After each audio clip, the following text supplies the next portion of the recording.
पाकिस्तान ते आबादीअ जो जेको दबाव आहे उहो तमामु घणो आहे ऐं तव्हांखे ख़बर आहे त हिते ॿार पैदा थियण जो जेको रेशो आहे त हर हिकु मिंट में 6 ॿारड़ा जेके आहिनि उहे जनम वठंदा आहिनि। उन्हनि जी पालना सही न थियण जे करे छा थो थिए त न सिर्फ़ु असांजे आबादीअ जो हिकिड़ो वॾो हिसो अणपढ़ियल रहिजी थो वञे, पर उन्हनि जी नशो नुमा, उन्हनि जी खाद खुराक न हुजणु ऐं उन्हनि जे करे गुरबत जे करे हिकिड़ो तमामु घणो असरु थो पए। त पाकिस्तान में फैमिली प्लानिंग जे हवाले सां मारी स्टॉप सोसाइटी जेका आहे उन जो हिकिड़ो वॾो नाम आहे ऐं सिंध जे मुख़्तलिफ़ शहरनि में उहो कमु करे रहिया आहिनि। ऐं तव्हांखे मां ॿुधायां त पाकिस्तान जे आबादीअ ते कंट्रोल जे लाइ हिननि जो जेको किरदारु आहे उहो नज़रअंदाज़ नथो करे सघिजे। असां वटि मौजूदु आहे हिन वक़्तु फैज़ अहमद चाचड़ जेको सीनियर ऑपरेशनल मैनेजर आहे मारी स्टाफ सोसाइटी सिंध जो। मारी स्टाफ जो मतिलबु छा आहे ऐं हिन जो मक़सदु छा आहे, हिन जो जेको बुनियादी काज़ आहे उहो कहिड़ो आहे? सर, बुनियादी काज़ इहो आहे मारी स्टॉप सोसाइटी बहितर ज़िंदगी सेंटर जो त children by choice not by chance. जेके असांजे माना असां इहो नथा चयूं त को ॿार बंदि कराइणु खपेनि या कुझु, असां इहो चवंदा घटि में घटि हिकु ॿार में 2 या 3 सालनि जो वक़फ़ो हुजे। जे हिकिड़ी औरत आहे त उहा सुठे नमूने जेको आहे पंहिंजे ॿारनि खे टाइम ॾेई सघे, उनजी परवरिश सुठी करे ऐं उनजी एजुकेशन या इहे सभु शयूं सुठियूं कनि। त मारी स्टॉप सोसाइटी बहितर ज़िंदगी सेंटर सिंध में कमु करे पियो ऐं उन में बल्कि पूरे पाकिस्तान में उनजा सेंटर्स आहिनि। ऐं असांजो सखर में असांजो फोकस इहो आहे त असां फैमिली प्लानिंग ऐं रिप्रोडक्टिव हेल्थ खे प्रोमोट कंदा आहियूं ऐं असां तमामु जेको आहे सर्विसिस हिकिड़ी लो प्राइस में ॾींदा आहियूं, जीअं अफोर्डेबल जेको आहे माण्हू अफोर्ड कनि। 100 रुपए 100 रुपए में असां फैमिली प्लानिंग जी सर्विस ॾियूं था इन सेंटर ते हाई क्वालिटी सां। असां medical officers, paramedics, service provider ऐं प्रोफेशनल ऐं टैलेंटेड स्टाफ मौजूदु आहे। हींअर इन मिसाल ॼमर रोक जा पूरी दुनिया में कहिड़ा जेके आहिनि उहे माना ज़ाब्ता कानून या कहिड़ा तरीक़ा यूज़?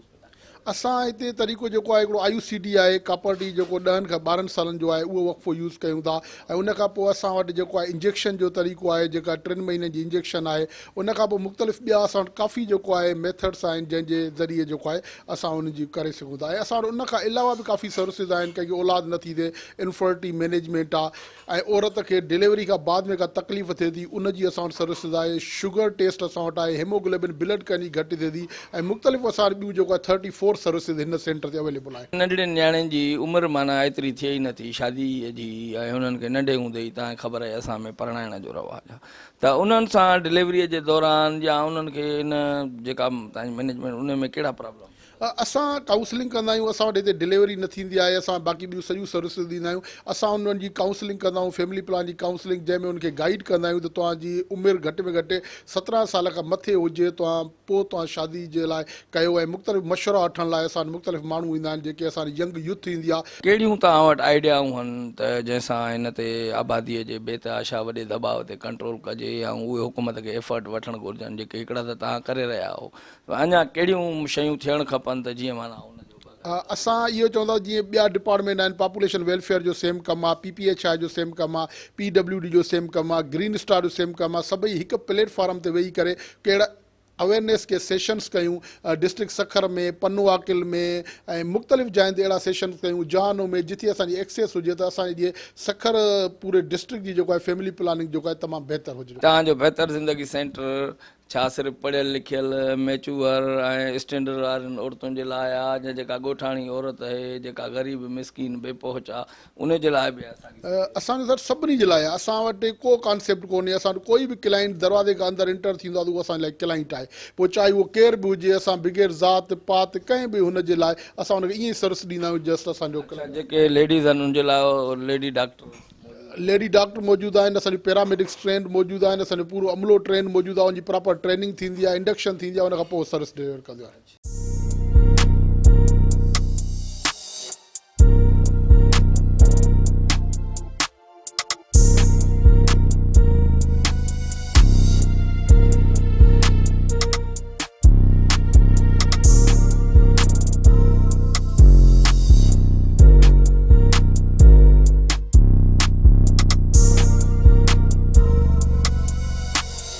असां सां मौजूदु आहे हिकिड़ी पैरामेडिक जेका पहिरियां कोई बि माण्हू ईंदो आहे, काई बि लेडी ईंदी आहे त उन सां डील कंदी आहे ऐं कहिड़े तरीक़े सां कमु करे थी। हाणे इहो ॿुधाइजो तव्हांजो कमु छा आहे? मुंहिंजो जेको कमु आहे त मां हिते एज़ अ काउंसलर बि आहियां, पैरामेडिक बि आहियां। हिते जेको बि क्लाइंट ईंदो आहे फस्ट डीलिंग उन्हनि जी मूंसां थींदी आहे, त उन खां पोइ उन्हनि खे जेका बि सर्विस वठणी हूंदी आहे त उहा पोइ मां ई उन्हनि खे जेका डील कंदी आहियां। हिते असां 2 पैरामेडिक आहिनि, त कॾहिं मां बि कंदी आहियां, कॾहिं हू बि जेका असांजी ॿी आहे उहा बि कंदी आहे, ऐं कॾहिं कॾहिं असां डॉक्टर बि जेका उहा बि मौजूदु आहे त उहो बि मतिलबु उन्हनि खे डील वग़ैरह कंदा आहिनि। हिते अचे माण्हू पंहिंजो इलाजु कराइनि या तव्हां वञो बि सही कयो? असीं समटाइम असां कैंप वग़ैरह लॻंदियूं आहिनि त पोइ असां वेंदा आहियूं, अदरवाइज़ ज़्यादातर क्लाइंट असांजे हिते सेंटर में ईंदा आहिनि। औरतूं अचनि थियूं, छा उन्हनि जी राज़दारी, सीक्रेसी, उन्हनि जी सेफ्टी, उनजी बि तव्हां यकीनी बनाईंदा? जी जी, असांजो फस्ट जेको तव्हां ॾिसो काउंसलिंग एरिया हिते असांजो दरवाज़ो लॻियल आहे, ठीकु आहे, त क्लाइंट जी हिते राज़दारी असां ॾाढी रखंदा आहियूं। जीअं ई असांजो क्लाइंट ईंदो आहे असां पंहिंजो दरवाज़ो बंदि करे छॾींदा आहियूं, त असांजो क्लाइंट ऐं असां जस्ट उन्हनि जी ई असांजे विच में जेका बि काउंसलिंग थींदी आहे असां ॿिन्हिनि जे विच में थींदी आहे। अगरि हू परमिशन ॾिए थी त मुंहिंजी ससु अचे या मुंहिंजो हस्बैंड अचे त पोइ असां उनखे अलाउ कंदा आहियूं, अदरवाइज़ असां उहो बि अलाउ न कंदा आहियूं। असांजे मुल्क में त जेका फैमिली प्लानिंग हूंदी आहे ॼमर रोक या उनखे एतिरो माण्हू माना रस्म रवाजनि वारा, त पोइ उहे कीअं माना इन ते अमल वठनि? ॾिसो सर, असांजो सॼो जेको दारोमदार आहे अवेयरनेस ते आहे, ठीकु आहे। भले असां वटि अनएजुकेटेड अगरि क्लाइंट ईंदो आहे न त असां उन्हनि खे इहो न चऊं त ॿार बंदि कराए छॾियो, न, असांजो ॻाल्हाइण जो हिकिड़ो इहो हूंदो आहे त ॿार तव्हां भले बंदि कयो, लेकिन ॿारनि जे विच में कुझु साल, 1 साल 2 साल तव्हां वक़फ़ो रखो, 10-12 साल भले उन्हनि जे मथां डिपेंड। क्लाइंट जिन ते एग्री थींदो, क्लाइंट चवे थो मूंखे 2 खपनि 4 ॿार खपनि, लेकिन मां एतिरो अफोर्डेबल न आहियां। असां ॾिसो अॼुकल्ह असांजी जेका हालात आहिनि गवर्नमेंट जा, एतिरो अफोर्डेबल कोई नथो थिए, त उन्हनि खे असां पूरो ॿुधाईंदा आहियूं। ॾिसो हिकिड़ो तव्हांजो ॿारु अञा कच्छ में आहे, ॿियो हंज में आहे, ऐं ॿियो तव्हां ॾिसो था अॼुकल्ह कोविड जे करे केतिरा मतिलबु असांजा माण्हू आहिनि बेरोज़गार थी विया आहिनि, त सॼो उन्हनि खे असां कंदा आहियूं, लेकिन क्लाइंट जेसिताईं एग्री न थींदो आहे तेसिताईं असां कोई कार्ड्स वग़ैरह न।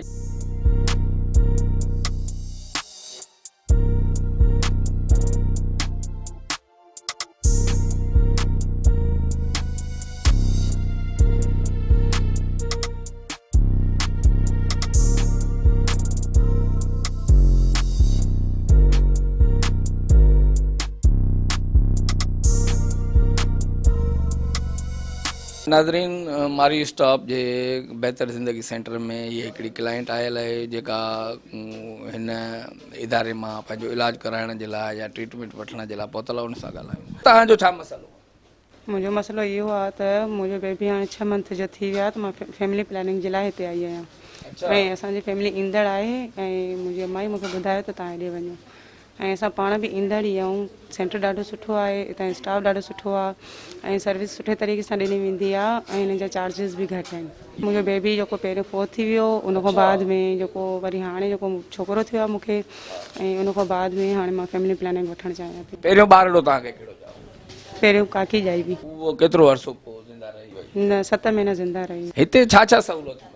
हिते ॾाढियूं सहूलियतूं सुठियूं मिलंदियूं आहिनि, ऐं हितां जो जेको स्टाफ आहे उहो सुठे तरीक़े सां माना इज़त ॾींदा आहिनि, ऐं इन करे असां बि हिते ईंदा आहियूं त सेटिस्फाई ते असांखे सही सां कयो वेंदो आहे। हे जेके असां जूं सिंधी औरतूं आहिनि उहे त फैमिली प्लानिंग कनि ई कोन थियूं, उहे चवंदा अलाह ॾिए थो त उहो जेको आहे ॿारनि जो मुस्तक़बिल बि ॾिसिजे।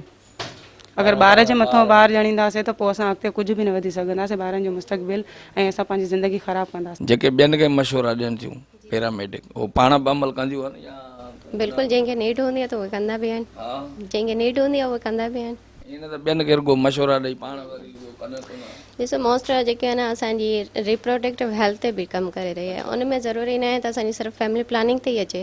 ॿी काई बि सर्विस थिए थी उहा बि असां वटि अवेलेबल हूंदी आहे, ठीकु आहे। उन हिसाब सां त असां सभिनी में ई आहे पे, जंहिंखे बि जंहिं शइ जी नीड आहे असां करे था वठूं। असांजूं औरतूं जेके आहिनि हिकिड़ियूं शाय, शर्मिलियूं, लजारियूं, हया वारियूं, उहे कहिड़े तरीक़े सां पंहिंजा ॾुख सूर जा अहिड़ा मामला तव्हां सां शेयर कनि जेके? इन जे लाइ असांजो हिकिड़ो सेपरेट काउंसलिंग रूम ठहियलु आहे, ठीकु आहे। असां उन्हनि खे अहिड़ो माहौल ॾियूं था त जो उहे असांखे पाण ई पंहिंजी ॻाल्हियूं ॿुधाइनि, त उहा असां मां कोई बि लाजी शर्म पंहिंजे हिकु साइड रखी करे पंहिंजो मसइलो असांखे ॿुधाए सघनि थियूं। नंढड़े हूंदे शादी थी वञे अहिड़ा नंढड़े हूंदे जेके अचनि था पिया त उन जे हिसाब सां असां उन्हनि खे काउंसलिंग ॾियूं था, सुठे तरीक़े सां कयूं था, जीअं अञा उहे वधीक उन खे इम्प्रूव करनि। हिकिड़े ॿार ऐं ॿिए जे विच में केतिरो वक़्तु? घटि में घटि 3 साल जो हुजणु खपे। जी, तव्हांजे सेंटर जो कमु कहिड़ो? असांजे सेंटर जो कमु रिप्रोडक्टिव हेल्थ ते आहे, औरतुनि सां रिलेटेड जेके बि डिज़ीज़ आहिनि, जेके बि मसइला मसाइल आहिनि, उन्हनि ते असां कमु कंदा आहियूं। उन में भले फैमिली प्लानिंग अचे, उन में अल्ट्रासाउंड OPDs अचनि, उन में उन्हनि सिर्फ़ु औरतुनि खे अगरि मशवरे जी ज़रूरत आहे त मशवरा थी विया, अगरि कंहिंजा मिस अबॉर्शन्स थियनि था, फैमिली प्लानिंग थी वई, अगरि कुझु टेस्टियूं आहिनि, सभिनी ते ई मतिलबु औरत जी पूरी ई रिप्रोडक्टिव हेल्थ ते असांजो कमु आहे। 5 सालनि खां मथे वारी जेके अदड़ियूं अचनि थियूं त उन्हनि जी बि असां काउंसलिंग कंदा आहियूं ऐं उन्हनि सां बि अगरि कोई मसइला मसाइल आहिनि त उन्हनि जी बि OPD असांजी डॉक्टर कंदी आहे। छा तव्हां वटि अहिड़ा केस बचनि था जंहिंमें हिकिड़ी औरत जी शादीअ जी उमिरि ई न आहे ऐं उहो नंढड़ी उमिरि में ई शादी कराए छॾियऊं, पोइ हुन सां गुरारी थी वई आहे? जी बिल्कुलु, असांजे हिन सिंध में तव्हांखे ख़बर आहे त नंढी उमिरि में ई शादी थिए पई, त अहिड़ा बि केसिस ईंदा आहिनि जिन जी नंढी उमिरि में छोकिरियुनि जी शादी थी वञे ऐं उन खां पोइ उन्हनि सां मसइला शुरू था थी वञनि, उन्हनि खे जल्दी ई हू प्रेग्नेंट थी थियूं वञनि ऐं प्रेगनेंसी खां पोइ उन्हनि सां जेके मसइला मसाइल शुरू था थी वञनि, त अहिड़ा बि केसिस ईंदा आहिनि ऐं असां उन्हनि जी बि काउंसलिंग कंदा आहियूं। उन्हनि सां बि जेको आहे त डॉक्टर असांजी जेको आहे OPD कंदी आहे, उन्हनि खे बि सम्झाईंदी। माण्हू अगरि मुतमइन कीअं कयो? सभ खां पहिरियों त जीअं असां वटि क्लाइंट ईंदो आहे, असां उन्हनि खे विहारे करे ऐं उन सां ॻाल्हि ॿोल थींदी आहे। ॻाल्हि ॿोल थियण सां जेसि ताईं क्लाइंट पाण खे ईज़ी न महसूसु कंदो आहे, तेसि ताईं असांजी काई बि सर्विस स्टार्ट नाहे थींदी। छो त जेसि ताईं क्लाइंट ईंदो, ज़ाहिर आहे कंहिं बि हॉस्पिटल में क्लाइंट वेंदो आहे त क्लाइंट थोरो घबरायल हूंदो आहे, त असां वटि सेम इन तरीक़े सां हूंदो आहे। क्लाइंट जंहिं महिल अचे थो त उन सां थोरी कचहरी थींदी आहे, उहो जंहिं महिल बिल्कुलु ईज़ी थी थो वञे, पोइ उन खां पोइ उनखे काउंसलिंग एरिया में वठी वेंदा आहियूं। काउंसलिंग एरिया खां पोइ असांजूं काउंसलर्स खे एॾी ट्रेनिंग्स ॾिनल हूंदी आहे त हू बिल्कुलु क्लाइंट खे हिकिड़े सवले ऐं आसान तरीक़नि सां जेको आहे त सम्झाईंदियूं आहिनि, हुननि खे बिल्कुलु ईज़ी करे छॾंदियूं आहिनि त क्लाइंट पंहिंजे दिलि जो हाल या पंहिंजा मसइला मसाइल खुली करे उन्हनि सां शेयर कनि। जॾहिं हू शेयर कंदियूं आहिनि त ज़ाहिर आहे उन्हनि जो हिकिड़ो सुठो रिज़ल्ट ईंदो आहे। हिकिड़ी औरत चाहे थी त मां वक़फ़ो कयां, मां फैमिली प्लानिंग कयां, मां पंहिंजे ॿार जी सिहत ठाहियां, पंहिंजी ज़िंदगी बचायां, हुन जो मुड़ुसु इहो चाहे ई नथो। जी, काफ़ी अहिड़ा बि केसिस आहिनि त असां वटि औरतुनि त चाहींदियूं आहिनि, लेकिन उन्हनि जे घर वारा न चाहींदा आहिनि। पोइ भले उन में मुड़ुसु हुजे या उन्हनि जूं ससूं हुजनि, वॾड़ियूं बि ज़ाहिर आहे इहो ई चाहींदियूं आहिनि त असां वटि 2 ॿार हुजनि या असांजो ख़ानदान वधे, त इन तरह जा बि केसिस ईंदा आहिनि। पोइ असांजी कोशिशि इहा हूंदी आहे उन्हनि खे सेपरेट विहारे करे, पहिरियों उन क्लाइंट खां इजाज़त वठी करे पोइ उन्हनि खे विहारे सेपरेट ऐं उन्हनि खे सम्झायो वेंदो आहे ऐं अल्हम्दुलिल्लाह उन्हनि खे ॻाल्हि सम्झ में अची वेंदी आहे ऐं हो वक़्फ़े जे लाइ राज़ी थी वेंदा आहिनि। हिते कहिड़ियूं कहिड़ियूं फैसिलिटियूं तव्हां? जी, असां वटि शुगर टेस्ट थींदी आहे, हेमोग्लोबिन थींदी आहे, अल्ट्रासाउंड्स थींदा आहिनि, यूरिन टेस्ट थींदो आहे, त इहे सभु सर्विसिस जेके आहिनि उहे टेस्टियूं असां कंदा आहियूं। इहे जेके आहिनि माना तमामु लो कास्ट में? जी बिल्कुलु बिल्कुलु लो कास्ट में आहिनि। अगरि यूरिन टेस्ट जो तव्हां ॾिसंदव त कंहिं लैब में क्लाइंट वञे थो त हू सफ़र बि करे थो, सुबुह खां वठी शाम ताईं या वरंदे ॿिए ॾींहं ताईं उन्हनि खे रिज़ल्ट मिले थो, लेकिन असां वटि क्लाइंट अचे थो विदिन मतिलबु उन्हनि खे 20 खां 30 मिंटनि में असां रिज़ल्ट बि ॿुधाए छॾूं, 100 रुपीज़ उनजी पेमेंट वठंदा आहियूं। HB जेका टेस्ट थींदी आहे त उनजा बि हिकिड़ा नॉर्मल चार्जिस आहिनि 150 में। असां जी डॉक्टर जी बि उन में ई फीस हूंदी आहे ऐं असांजा जेके आहिनि त उन टेस्ट जा बि चार्जिस उन में ई हूंदा आहिनि। सेम तरीक़े सां शुगर, जीअं अॼुकल्ह तव्हां ॾिसो था त शुगर जा इलाही पेशेंट वधनि था, त इहे सभु जेके आहिनि असां टेस्टियूं कंदा आहियूं। का औरत अचे थी त उनजे लाइ औरतूं ई मौजूदु आहिनि जेके उनखे डील? जी बिल्कुलु, असांजो सॼो अमलो जेको आहे, सॼो ई स्टाफ फीमेल स्टाफ आहे, औरतुनि जो ई अमलो आहे ऐं जेको आहे त औरतूं ई असां वटि लेडी डॉक्टर आहे, असांजी काउंसलर लेडी हिकिड़ी छोकिरी आहे ऐं असां वटि पैरामेडिक्स जेके सर्विस प्रोवाइडर्स आहिनि उहे असांजी छोकिरियूं आहिनि। इवन सॼो ई जेको अमलो आहे त उहो हिकिड़ो लेडीज़ डिपार्टमेंट आहे, त जीअं क्लाइंट अचे थो त हू ईज़ी थी करे असां सां डिस्कस करे सघे। हिते सिर्फ़ु औरत अचे सघे थी या मर्द बि अचे सघे थो? मर्द ज़ाहिर आहे हिकिड़ो औरत ऐं मर्द हिकिड़ो फैमिली आहे न, त फैमिली सां गॾु मर्द ज़रूरु ईंदा आहिनि, लेकिन फैमिली उन्हनि जे लाइ मेल वेटिंग एरिया अलॻि सां ठहियलु आहे। सिर्फ़ु लेडीज़ अंदरि ईंदी आहे, मेल वेटिंग एरिया में असां उन्हनि जो जेको घर वारो हूंदो या जेको बि उन्हनि सां गॾु अगरि उन्हनि जो चाचो मामो या जेको बि मर्द अचे थो उन्हनि खे मेल वेटिंग एरिया में इंतज़ारु कराईंदा आहियूं। ऐं अगरि क्लाइंट काथे काथे पाण नथो ॻाल्हाए सघे या हू चए थो त मुंहिंजो घर वारो बि जेको आहे त मूंसां गॾु वेहंदो, त पोइ असां वटि जेको आहे कपल काउंसलिंग जे लाइ रूम ठहियलु आहे, असां उते विहारे करे कपल काउंसलिंग कंदा आहियूं। सिर्फ़ु लेडीज़ जो इलाजु थिए थो या मर्द जो बि थी सघे? जी, असां वटि सिर्फ़ु लेडीज़ जो इलाजु थिए पियो। हिकिड़ियूं अहिड़ियूं आहिनि जीअं ॾिसो था हाणे ब्रेस्ट कैंसर जो माना वॾो मसइलो थियो आहे, छा अहिड़ियुनि शयुनि ते बि तव्हां उन्हनि सां बहस कयो? जी जी बिल्कुलु, ब्रेस्ट एग्ज़ामिनेशन जी असां वटि सर्विस आहे, जंहिंमें असांजी डॉक्टर या असांजी जेका सर्विस प्रोवाइडर आहे क्लाइंट खे सेल्फ एग्ज़ामिनेशन जो डेमो ॾींदी आहे, त कीअं तव्हां हर महीने पंहिंजो पाण एग्ज़ामिन करे सघो था। छो त उहा बीमारी आहे हिकिड़े हार्मोन्स जे चेंजिंग सां थी सघे थी, त असां क्लाइंट खे इहा आगाही ॾींदा आहियूं त पंहिंजी पाण हर महीने तव्हां कीअं वक़्त सां आगाही हुननि खे मिली वई त बिल्कुलु बिल्कुलु हुननि खे जीअं वक़्त सां आगाही मिलंदी त उहो अॻिते हली सफ़र करण खां इन्हनि बीमारियुनि खां बची सघनि थियूं। हे जेको वक़फ़ो आहे उहो कहिड़े तरीक़े सां थी सघे थो? वक़फ़े जा कहिड़ा तरीक़ा आहिनि ऐं फैमिली प्लानिंग जा, ॼम रोक जा, ऐं केतिरे अरसे ताईं ही जेको वक़फ़े जा काफ़ी क़िस्म आहिनि हिकिड़ा परमनेंट मेथड्स बि थींदा आहिनि हिकिड़ा जेके आहिनि टेम्पररी मेथड्स बि थींदा आहिनि हार्मोनल मेथड बि थींदा आहिनि नॉन हार्मोनल मेथड बि हूंदा आहिनि असां वटि जेके असांजूं सर्विस प्रोवाइडर्स आहिनि इहे क्लाइंट खे पूरी इन जी ॼाण ॾींदियूं आहिनि छो त वक़फ़ो त हर जॻह ते मिली थो वञे लेकिन क्लाइंट खे ख़बर न आहे पवंदी त उन जे लाइ सुइटेबल कहिड़ो आहे कॾहिं कॾहिं तव्हां ॾिठो हूंदो त ब्लड प्रेशर जी मरीज़ा थी वई या अगरि हाइपरटेंसिव आहे इन तरह जे कंहिं क्लाइंट खे हो हार्मोनल मेथड ते हली थियूं वञनि त उन्हनि खे थोरा घणा उन जा साइड इफेक्ट्स थींदा आहिनि पोइ अक्सर लेडीज़ खे इहो ई हूंदो आहे त मूंखे वक़फ़ो विड़ियो जॾहिं त वक़फ़ा न आहिनि विढ़ंदा उन्हनि जी सही अगरि उन्हनि खे आगाही न आहे हूंदी क्लाइंट खे त हू जेको आहे त उन्हनि खे थोरा घणा साइड इफेक्ट थींदा त असां वटि हर क़िस्म जा वक़फ़ा आहिनि लॉन्ग टर्म बि आहिनि शॉर्ट टर्म बि आहिनि असां वटि इंजेक्शन जो वक़फ़ो आहे असां वटि टैबलेट जो वक़फ़ो आहे असां वटि जेको बाहि में कैप्सूल रखियो वञे थो फैम्प्लांट जंहिंजो असल में नालो आहे फैम्प्लांट जो वक़फ़ो बि आहे ट्यूबलाइगेशन बि थिए थी ऐं जेको आहे त मेल जेके वक़फ़ा थियनि था मेल जा उहे बि असां वटि आहिनि हर तरह जो वक़फ़ो असां हिते केतिरी उमिरि जूं औरतूं अची थियूं सघनि जेके तव्हां खां मशवरा वठनि असां वटि औरतुनि जी हिकिड़ी मख़सूस उमिरि त नाहे लेकिन मुंहिंजे ख़्याल में 18 साल खां वठी करे 35-40 साल जी पीरियड ताईं जेके उमिरि आहे इन उमिरि ताईं जेके औरतूं आहिनि उहे अची सघनि थियूं फैमिली प्लानिंग जे लाइ अच्छा ही जेके औरतूं तव्हां वटि अचनि थियूं काउंसलिंग उन्हनि जूं कयूं थियूं जेके बेनिफिशरी आहिनि जिन खे फ़ाइदो पए थो लाभ मिले थो छा उहे पोइ पाड़े ओड़े में बि वञी तव्हांजी तारीफ़ कनि त भई हिते अचो या अञा ताईं अहिड़े क़िस्म बिल्कुलु असां वटि जेके पेशेंट अचनि था जेके बि क्लाइंट अचनि था त हू अॻिते वञी करे ज़ाहिर आहे जंहिंमहिल क्लाइंट हिकिड़ो सर्विस वठी थो वञे ऐं उहो सेटिस्फाई थी वेंदो त हू घर में ज़रूरु ॿुधाईंदो की जी बिल्कुलु उहो रिश्तेदारनि खे ज़रूरु ॿुधाईंदो त हिकिड़ो मिनिमम उन्हनि खां चार्जिस वरिता था वञनि एतिरा को वधीक चार्जिस बि न आहिनि त हू वञी करे ॿिए पंहिंजे घर भातियुनि खे ॿुधाइनि थियूं पाड़े ओड़े में ॿुधाइनि थियूं त असांजो क्लाइंट टू क्लाइंट ठहियो आहे मतिलबु हैप्पी क्लाइंट जो रेशियो असां वटि वधीक आहे ऐं उहे ई असां वटि जेके आहिनि त क्लाइंट अचनि था असांजी ॿी का अहिड़ी मार्केटिंग न आहे हिकिड़ा माण्हू अहिड़ा आहिनि जेके इन अमल जी मुखालफ़त कनि था कुझु मज़हबी बुनियाद ते कुझु माना पंहिंजो ॼट माण्हू आहिनि या कीअं उन्हनि खे पोइ तव्हां कीअं इन में ॾिसो काफ़ी माण्हू अहिड़ा आहिनि जिन खे अवेयरनेस नाहे अवेयरनेस इन शइ जी नाहे हू चवनि था त मज़हब में फैमिली प्लानिंग जी मना आहे या XYZ इन तरह जूं ॻाल्हियूं कनि था त उन्हनि सां वेही करे असल में उन्हनि खे ॼाण जी कोताही आहे ॼाण जी घटिताई आहे अगरि तव्हां हिकिड़ियूं दलीलां ॾेई करे उन्हनि खे सम्झायो था त हू सम्झी वेंदा आहिनि हिकिड़े सुठे तरीक़े सां सुठी दलील सां तव्हां कंहिं क्लाइंट खे बि सेटिस्फाई करे सघो था असांजे मज़हब में बि तव्हां ॾिसो त हिकु माउ जे लाइ इहो आहे ऐं ॿार जे लाइ इहो आहे त हिकु माउ ॿार खे 2 सालनि ताईं खीरु पीआरे उन खां पोइ इहो 2 सालनि जो वक़फ़ो थी वियो ज़ाहिर आहे हू वरी ॿीहर जेसि ताईं कंसीव करे थी साल उहो पीरियड आहे त 3 सालनि जो बि जेको आहे त उहो ई वक़फ़ो आहे त असांजे मज़हब में बि वक़फ़े जी इहो ॿुधाइजो त छा तव्हांजूं जेके दवाऊं आहिनि या तव्हांजूं प्रोडक्ट कॾहिं कंहिंखे साइड इफेक्ट बि ॾिनो जंहिंसां उन्हनि खे मसाला पैदा साइड इफेक्ट अहिड़ो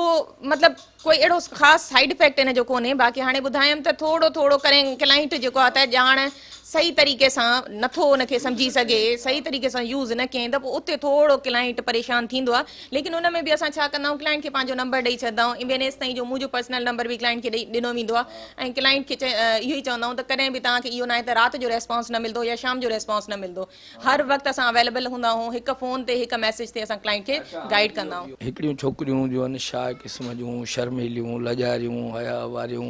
ऐं उहे कंहिंसां ॻाल्हाए न सघंदियूं पर औरत ई हुजे पर पंहिंजी ओरिजिनल सिचुएशन जा पोज़ीशन न ॿुधाए उन्हनि जो पोइ कीअं तव्हां जेको बि हो मसइलो खणी ईंदा आहिनि त असांजी कोशिशि हूंदी आहे सिर्फ़ु उन मसइले खे हल कयूं न की उन्हनि जी जेको आहे डीप में हिस्ट्री में वञूं त असां उन्हनि खां अहिड़ो कोई बि सवाल न कंदा आहियूं जंहिंमें हो थोरो परेशान थियनि या हिकिड़ी शर्मीली पाण खे महसूसु कनि या जेको आहे त हो कंफर्ट पाण खे फील न कनि औरतूं आहिनि जेके जी बिल्कुलु असां वटि सॼो औरतुनि जो ई स्टाफ आहे जेको उन्हनि खे डील कंदो आहे महीने में तव्हांजी केतिरी ओपीडी आहे माना जेके महीने में असांजी जेका जर्नल OPD छो त OPDs जा अलॻि अलॻि हिते पोर्शन आहिनि न एंटीनेटल जी OPD अलॻि आहे ऐं पोस्टनेटल जी OPD अलॻि आहे अगरि ओवरऑल मां तव्हांखे ॿुधायां रेशो त ओवरऑल असांजी सर्विसिस जेके आहिनि उहे 300-400 जी जेके आहिनि ओवरऑल असांजी सर्विस रिपोर्ट में सर्विसिस अचनि थियूं ऐं अगरि ख़ाली OPD जी ॻाल्हि अची थी वञे त OPD असांजूं 2 खां 250 ख़ाली OPD जेका जर्नल आहे उहा 2 खां 250 अची थी वञे केतिरी उमिरि ताईं हिकिड़ी नियाणीअ जी शादी कराइणु खपे वालदेन खे तव्हां छा मशवरो ॾींदो हुननि जे वालदेन खे मशवरो त मां इहो ॾींदसि जेसि ताईं हिकु छोकिरी मैच्योर नथी थिए छो त हर कंहिंजी मैच्योरिटी लेवल अलॻि हूंदी आहे न हूअं त उमिरि जेको आहे त 18 सालनि खां पोइ ई शादी कराई वञे पर अॼुकल्ह जेको हले थो ज़मानो त इन में जेसि ताईं छोकिरी खे पाण सही ग़लति जी ख़बर नथी पए मैच्योरिटी हुनजी लेवल नथी अचे तेसि ताईं हुनजी शादी न कराई ही बहितर ज़िंदगी सेंटर तव्हां ॾिठो त कहिड़े तरीक़े सां नियाणियुनि जी ज़िंदगीअ खे हिकिड़ो बहितरीनु बणाइण में, उन्हनि जो सिहतमंद माहौल पैदा करण में ऐं मुआशिरे खे हिकिड़ो ईअं सम्झो त फ्रूटफुल बनाइण में, लाभाइतो बनाइण में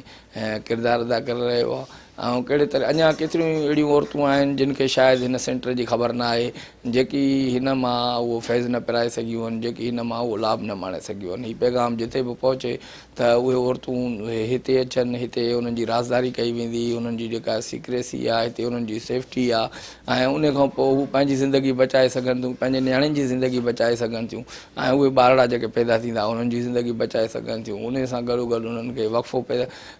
करण में, फैमिली प्लानिंग करण में हिकिड़ी न सिर्फ़ु आसानी थींदी पर बहितरीनु एक्सपर्ट मिलंदा ऐं हिते उन्हनि जो जेको बि इलाजु थिए थो उहो ईअं सम्झो त हिकिड़ो मुफ़्त जे बराबरि आहे। तंहिंजे करे हीउ हेॾो वॾो फ़ाइदेमंद जेको आहे हिकिड़ो बहितर ज़िंदगी सेंटर आहे ऐं इन मां माण्हुनि खे खपे त फ़ाइदो वठनि ऐं हीउ जेको पैगाम आहे जिते पुॼी सघे त उनखे पुॼायो त जीअं बहितर ज़िंदगी हर न्याणी, हर औरत ऐं हर घरानो, हर फैमिली गुज़ारे सघे। कैमरामैन जावेद घुंजो, शबीर जोगी ऐं अमजद लगारिया, शौकत नूनारी, सदाईं गॾु।